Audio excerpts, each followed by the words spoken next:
All right, we've got two more stories to cover tonight. And this one, unfortunately, I'm sorry to say, I told you so. I told you this was going to happen, and not me because I've got some crystal ball, but because I've been writing about technocracy. You can see my book back here, How to Opt Out of the Technocratic State, which you can download for free at theconsciousresistance.com/how-to, theconsciousresistance.com/how-to, free audiobook, free PDF. Spanish, French, German, etc. Find it there. I've been warning people since 2019 and since 2020 when I published this book that technocracy was on the rise, it was on the march, and that we needed to start to think about this. We first learned about things like digital IDs, social credit scores, facial recognition because of the ways they were used during COVID 1984. But myself and plenty of other people were saying, guys, just because the COVID, scamdemic is over doesn't mean that the agenda's over. We still have Agenda 2030. We still have the Great Reset. We still have the Summit of the Future that took place last year and the Pact of the Future. All of these programs are about pushing digital IDs. And that might come in the form of a vaccine passport, or it could be pushed to have, your carbon score. So this is going to help us reduce climate change. The point is that the people that wish they were in control, the so-called powers that wish they were, they are going to push their agenda any different way they can. And as I've been telling you for years, they're going to use entertainment, they're going to use convenience, and of course, they're going to use fear to sell it to the masses. And lo and behold, here we are, and the United Kingdom Prime Minister Keir Starmer, just this last week, reveals digital ID plan after admitting that the Labour Party shied away from illegal immigration concerns. Prime Minister says it's now essential to tackle every aspect of the problem of illegal immigration. And wouldn't you guess it, they're going to use the fears of illegal immigrants and illegal immigration to bring in the digital IDs. Like I said, it might be about fears of pandemics. It could be about fears of climate change or fears of the other, the illegal immigrant. One way or the other, they're going to push this agenda. Sir Keir Starmer has unveiled a plan for a digital ID scheme after admitting that Labour has previously shied away. Quote, you will not be able to work in the UK if you don't have a digital ID. It's as simple as that. He said the scheme would make it, quote, tougher to work illegally in this country, making our borders more secure. It would require anyone starting a job or renting a home to show it on their phone, which would then be checked against a database of those entitled to work and live here. The plan sees digital IDs becoming mandatory for the right to work by the end of this parliament.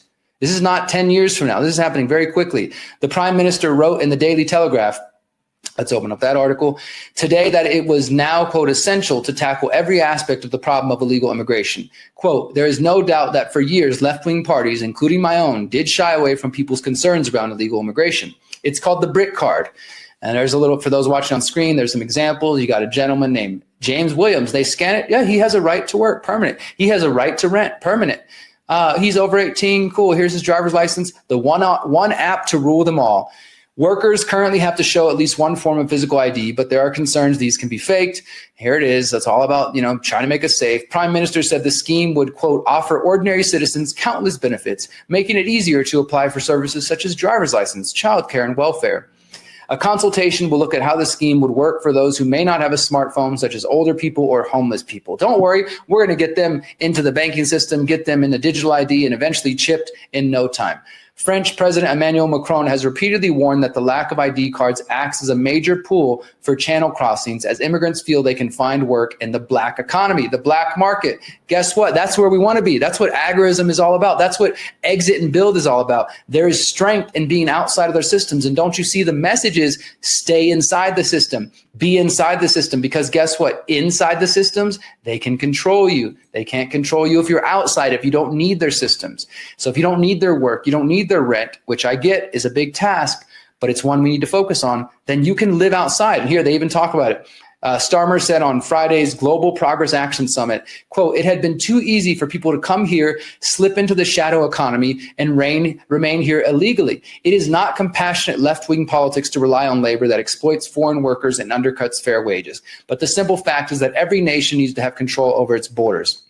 And I know some people say that. They're like, the illegal immigrants are harming me. They're making me lose wages. You know what? Sorry, but people who operate outside of the system, they're just doing what they have to do. And like I said, I advocate, even if you're not a foreigner in a different country, if you're not an illegal immigrant, work outside of the system as much as you can, deal in cash, try to not report taxes where you can. That's what agorism and exit and build is all about, being in the black and gray markets and building the counter economies, the counter institutions, the parallel systems that these people are afraid of. That's why they're talking about the shadow economy, because they know that they can try to control you within the system, and they want as many people plugged into that system as possible. You have Culture Secretary Lisa Nandy told Sky News, for people who come here and want to work, it will be compulsory to show it, the digital ID. For all other UK citizens, it will be compulsory to have it, but not to show it. People will be able to choose whether they use it or not. Yeah, but how long before they say, well, I can't tell if you're an illegal immigrant or if you're a Brit, so you got to show it no matter what. I mean, this is obviously going in the bad direction. It goes on from there. Let me show a couple more headlines here. This is Keir Starmer writing in the Telegraph. The left ignored immigration fears for too long. It's time to give control back to communities. Only a plan for a patriotic national renewal led by Labour will counter the rise of the populist right, he says. So this is him writing his article calling on the leftists to embrace digital ID. And this is another one. Keir Starmer announces digital ID plan. He hopes the smartphone-based Brit Card will reduce the attractiveness of the UK for potential illegal immigrants. The Brit Card. Where have I heard that before, guys? Oh yeah, that was back in June on the Conscious Resistance Live 156 called You're Falling for the PSYOP Again. And my fourth story of that show, or the third story, was the Brit Card, UK digital ID proposal. So they've been talking about this for months now. It's just finally got to the point where they're actually rolling it out. Here, let me go ahead and open up this link. The Brit Card, a progressive digital ID for Britain, how well-designed digital credentials can help tackle illegal migration. June 2025. So here we are, September, July, August. It only took 3 months from them putting out this white paper that most people didn't even pay any attention to, for them to now announce that it's happening. Digital ID is going to be mandatory. And I've been posting in the UK Freedom Cell. And for those who remember, we did a People's Reset back in the UK. And I've been reaching out to my friends and saying, like, hey guys, what are your plans? What are you going to do to fight this? How are you going to make sure that this doesn't become a mandatory thing? Or if it is mandatory, how are you going to make sure that you can survive and thrive outside of the system? Because to me, that is the key. I don't think we can necessarily stop it from happening. Right now is the time. If you guys are in the UK and you want there to be a mass uprising, you want to prevent this, you need to start organizing protests and marches as big as you saw during COVID 1984. Flood the streets, flood the parliament, go out there and make it clear you're not going to embrace this. Is that going to happen? I don't know. I hope so. I pray so. But what if it doesn't? What if nobody resists this? Like, we don't see much resistance to the facial recognition cameras at the United States airports and elsewhere. Then what do we do? For me, the answer is exit and build. And I want to remind you guys about my 45-day exit and build challenge, which is completely free. You can go to theconsciousresistance.com/EXB. Again, all the links are in the show notes. This was a challenge I did last year about this time, leading up to the US election, and basically trying to tell people there are different ways to survive outside of their systems. We talked about food, we talked about money, we talked about technology, land, education and knowledge, mindset and habits, and how to think holistically about this. And a lot of people are still emailing me and telling me that this has been useful for them and that they're getting something out of learning about exit and build and then applying it to their lives. So how can you use exit and build when digital IDs are becoming mandatory? For one, stop using their banks. I know that's scary for some of you, but stop using their banks. Your money is safer stuffed in a mattress in your home or using a local credit union. But even the credit unions are eventually going to go along with the same digital ID schemes. Deal in cash as much as possible. Try to work jobs where they don't take your money and directly deposit it into a bank. Receive the check to your hands and go to a check cashing place. I don't know in the UK, but I know for sure in the US, there's like these check cashing places. Sometimes they'll charge you 1% or 3% or 5%. And yes, it sucks to have to deal with that. But those places, they might ask for an ID, but they're not asking for digital IDs right now. So that's a step in the right direction. This is what exit and build is about. It's not about becoming completely unplugged from the matrix overnight. It's about taking concrete steps and starting where you're at and then moving in the right direction. So let's say they're going to require digital IDs to work and to rent. And you say, Derrick, I don't know what to do. I don't have the perfect solution, but I know that the answer is to not be dependent on their systems. So find jobs that are willing to work under the table. Find jobs that are willing to pay you in cash. Find community. That's really what it comes down to. That's what I talk about in this, that community is vital and important, guys.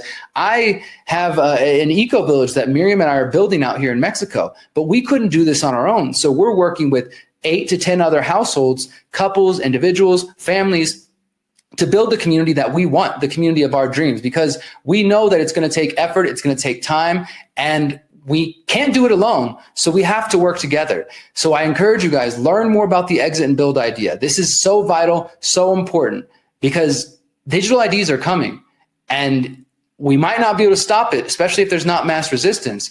But at the very least, we need to be able to survive and thrive outside of their systems. And to do that, you need to lessen your dependence on those systems yesterday, as quick as possible, as soon as possible, as humanly possible. That's what you need to do. That, to me, is the answer. Mass resistance, non-compliance, and focusing on building parallel systems. You heard them. They're worried about people living in the shadow economy or in the black economy. Well, maybe that's the answer. The answer is to be outside of their systems and outside of their hands, so we're not dependent on the tyrannical, technocratic state that they're building. Of course, if you want to learn more about this, you can go to my book, How to Opt Out of the Technocratic State, and download it at theconsciousresistance.com/how-to.